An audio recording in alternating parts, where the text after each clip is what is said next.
Ah Xing is the wealthiest man in town. He has a gentle wife and an obedient young daughter. On this day he prepares to travel to the provincial capital to build a business alongside 8 sworn brothers. Before departure, the group proposes taking a group photo to wish for everlasting reunion. Just then a handyman named Wang Kit rushes over recklessly. He collides violently with the camera. The photograph meant to symbolize harmony and togetherness shatters instantly, though everyone utters words to ward off bad fortune. An ominous premonition creeps into every heart. After bidding farewell to townsfolk, Ah Xing shares a sorrowful parting with his wife, Su Wai. He promises to work in the provincial capital for merely 3 years and return without fail. To ease her worries, he presents a jade pendant personally chosen by himself. Yet the cord proves too short to loop around her neck. It can only be fastened upon her wrist. This seemingly trivial detail foreshadows the hardships awaiting them in the days ahead. At the pier, Ah Xing sets off toward the provincial capital, carrying the hopes of his hometown. Standing upon the bridge, Su Wai stares at her husband's receding figure. Overcome with emotion, she collapses straight to the ground. She does not know this parting marks the prelude to eternal separation. Time slips away, 4 years pass. Ah Xing's medicinal hall, Immortal Herb Hall, flourishes within the provincial city. His apprentice Ah Ingao is sharp and perceptive. He can distinguish genuine medicinal ingredients from counterfeits at a glance. He publicly exposes a swindler peddling fake bezoar, winning widespread admiration for Immortal Herb Hall. As business prospers, Ah Xing finds no joy in celebration. That very night, Ah Xing receives a letter sent from his hometown. A prescription is tucked inside the envelope. His sworn brother Pang Si glances over the note and remarks, "Sister-in-law merely suffers mild blood deficiency, nothing serious." But Ah Xing discerns hidden meaning. This prescription is not meant for healing, it forms an acrostic poem. When the herb names are strung together, the message unfolds. Red Lady Root, Bitter Herb, Solitary Life. Raw Earth, Return Home, Ganoderma, Glad Meeting. Its true meaning reads, "I am lonely, our daughter Ling Qi longs to see her father." His wife must be consumed by longing for him. Tormented with anxiety, Ah Xing resolves to head home at dawn. His sworn brother Pang Si tries desperately to dissuade him. The business stands at a critical turning point. He cannot leave abruptly. Yet, Ah Xing's mind is firmly made up. 4 years have passed since he last saw his wife and daughter. He can wait no longer. That evening, several business associates host a banquet for Ah Xing. The partners behave strangely and attempt every means to force him to stay overnight at the restaurant. Ah Xing knows these men are unscrupulous, yet he cannot find a way to escape. At this critical moment, a woman named Su Sai suddenly arrives to intervene. What a coincidence, young mistress. I wish to propose a private toast to Boss Lao. Su Sai is the eldest daughter of the local Chamber of Commerce. She has long held deep affection for Ah Xing. Her support has sustained his business over these years. She cannot understand why Ah Xing would abandon everything he has achieved to return to the countryside. She even humbles herself and begs him to remain, if only for her sake. But Ah Xing values loyalty above all else. He states plainly his heart belongs solely to his wife and child. Su Si will forever remain only a business partner. After turning Su Si down, Ah Xing departs alone.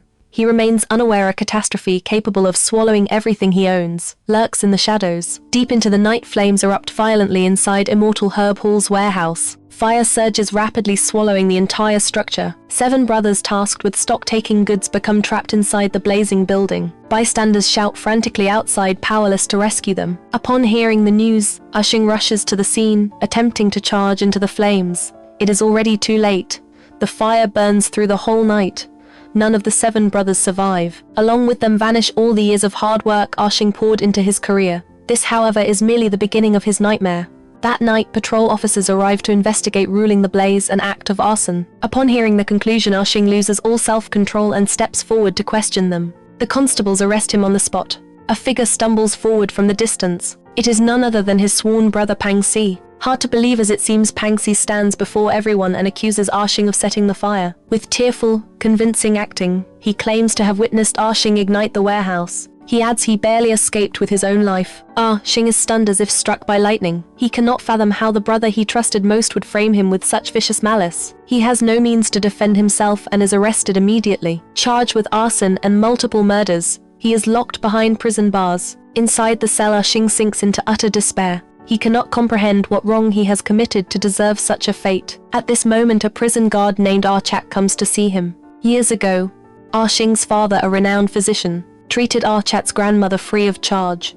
Ah Chat always remembers this kindness. He firmly believes Ah Xing is no cold-blooded murderer and resolves to help him. 7 lives were lost in the incident, with witness testimony and circumstantial evidence stacked against him. Overturning the verdict seems nearly impossible. The only help Ah Chat can offer is locating a defense attorney. Soon Ah Chat brings a lawyer who leaves Ah Xing utterly astonished. A young woman named Lan Su-sin. Su-sin dresses fashionably and touches up her makeup the instant she enters the cell. She appears thoroughly unreliable. Ah Xing soon learns she has never lost a case. Yet all her prior work consists solely of divorce disputes. A murder trial is an entirely new challenge for her. Furious, Ah Xing nearly loses his temper and tries to send her away. Su-sin stays remarkably calm. She tells Ah Xing a lawyer's appearance matters not. What truly counts is whether he committed the crime. If he is innocent, she holds full confidence to clear his name. Su-sin's unwavering confidence offers a flicker of hope to the despairing man. Su-sin carries burdens of her own. Her father works as a feng shui master. He believes her legal career succeeds purely due to his geomancy arrangements. He refuses to acknowledge her genuine capability. The father and daughter have quarreled bitterly over this matter. Su-sin takes on this high-risk case to prove her worth to him. Yet the case proves far more tangled than she anticipated. She travels tirelessly, seeking witnesses who dined with Ah Xing that night, hoping they can confirm his alibi, but those men are either bribed or feared, drawing trouble upon themselves. All claim they cannot recall what happened. Susie, the sole vital witness, vanishes mysteriously after the fire. No trace of her can be found alive or dead. Every lead runs dry. The court hearing proceeds as scheduled. Inside the courtroom, Pang Sai takes the stand as an accomplice witness. Once again, he delivers an emotional, fabricated accusation against Ah Xing. His performance appears incredibly authentic. Trapped within the defendant's cage, Ah Xing seethes with rage, unable to counter the lies. Su-sin fights relentlessly to defend him. Without solid evidence, every argument sounds feeble. As the final verdict draws near, Su-sin thinks quickly. She petitions the judge to summon an essential witness to gain extra time. After court adjourns, she exhausts herself rushing from place to place, yet finds nothing. She turns to her mentor for guidance. Her teacher imparts another hard truth. Master, you once told me every case can be fought no matter how difficult. This situation differs. You stand against wealth. Money can twist truth, bend facts, turn black into white. Just as she sinks into hopelessness, a mysterious woman seeks her out. It is the long-missing Susie. After parting ways with Ah Xing, she passed the medicinal warehouse and saw Pang Sai setting the fire. Young mistress, I seek you. Our objectives align. Learning Susie can prove Ah Xing's innocence, Su-sin overflows with joy. They arrange for Susie to testify in court the following day. Yet when the trial resumes, Su-sin waits endlessly for Susie, who never appears. The judge exhausts his patience and delivers the verdict on the spot. Ah Xing is found guilty of arson and murder. Execution by beheading will take place in 5 days. The icy judgment crushes the last shred of hope belonging to Ah Xing and Su-sin. Back in prison, Ah Xing surrenders completely to despair. He begs Su-sin to carry his ashes back to his hometown and deliver them to his wife Su Wei after his death. He murmurs he would rather his daughter forget having a father condemned as a killer. Watching the man broken and tormented by injustice, Su-sin's heart aches deeply. She swears to exhaust every resource to file an appeal and reverse the conviction within these final 5 days. Events unfold far more treacherously than she anticipates. Before the appeal window opens, the execution date is moved forward. The mastermind behind the scheme has bribed officials to ensure Ah Xing dies. Upon receiving the news, Su-sin panics desperately. She wanders frantically, brainstorming solutions, then slips into a pit and loses consciousness. Meanwhile, on the eve of execution, prison guard Ah Chat lights a cigarette for Ah Xing. He whispers a warning: if he wishes to survive, he must listen closely to every word spoken by the executioner. Shortly after, Ah Xing is escorted to the execution ground. The executioner, named Qing Po, is a cold-looking, yet kind-hearted, eccentric. He orders Ah Xing to kneel and bow toward his hometown, reciting a mantra to guide his spirit home. At Qing Po's command, the great blade swings downward.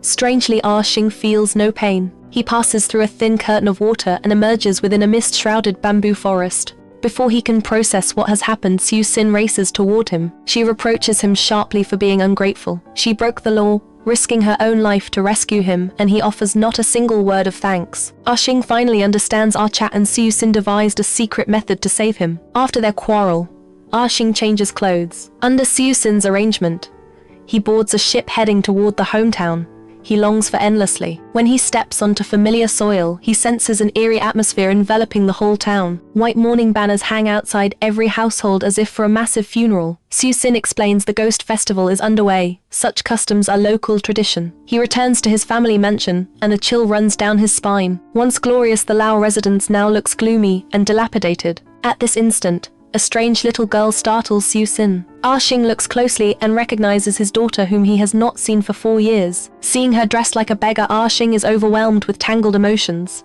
Then he glances aside and freezes completely. His wife Siu Wai sits in a wheelchair, her gaze vacant like a soulless puppet. After tending to his wife, Ah Xing discovers an infuriating truth. Over these 4 years, Pang Si, his trusted brother, forged letters pretending to be Ah Xing. He claimed his business failed and demanded money sent from home. Fearing Ah Xing suffered hardship, Siu Wai sold all family possessions to support him. This explains why Pang Si grew frantic upon hearing Ah Xing planned to return. Moved by the family's misfortune, Siu Sin chooses to stay and care for Ling Qi. Soon, an unexpected visitor arrives.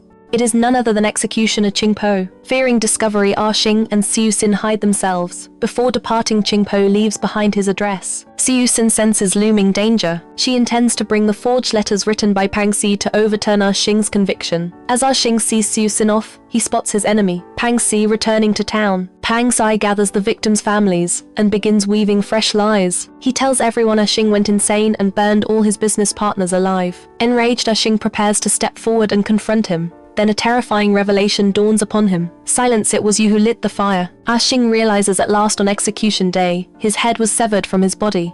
Only his wandering spirit escaped the grounds. He travels to find Qing Po using the given address. Qing Po informs Ah Xing he exists as an intermediate spirit trapped between life and death. He may remain among mortals for merely 7 days. After that, he must enter reincarnation or turn into a wandering ghost doomed to relive his execution eternally. Determined to equip his daughter with the means to protect herself, Ah Xing resolves to pass down all his medicinal recipes to Ling Qi during his remaining time. Yet the girl lacks motivation and constantly slacks off. She even neglects properly boiling medicine for Siu Wai. Ah Xing grows furious and plans to discipline her. What he witnesses next shatters his heart completely. Leave my mother alone, go away, do not fear. Siu Wai hanged herself long before Ah Xing's return, consumed by grief and the ruin Pang Si inflicted on their fortune. What Ah Xing sees before him is only his wife's lingering ghost. Her 7-day spirit retention period has ended and she has already entered reincarnation. Ling Qi can see Ah Xing solely because she holds a candle crafted from rhinoceros horn. As father and daughter embrace and weep, Pang Si forces his way into the house. Ah Xing tries to hide Ling Qi. Disaster strikes as predicted. The rhinoceros horn candle in Ling Qi's hand sputters out. Ah Xing vanishes from sight. Panicked, Ling Qi loses balance and falls from a ladder. Father, save me. Do you know where the land deed is hidden? Pang Si is a compulsive gambler. He embezzled massive funds from Immortal Herb Hall. To cover his crimes, he set fire to the warehouse, eliminating witnesses, and framed Ah Xing. He forged correspondence, swindling all of Siu Wai's property, eventually driving her to suicide. Now this ruthless demon intends to torture young Ling Qi for the location of the land deed.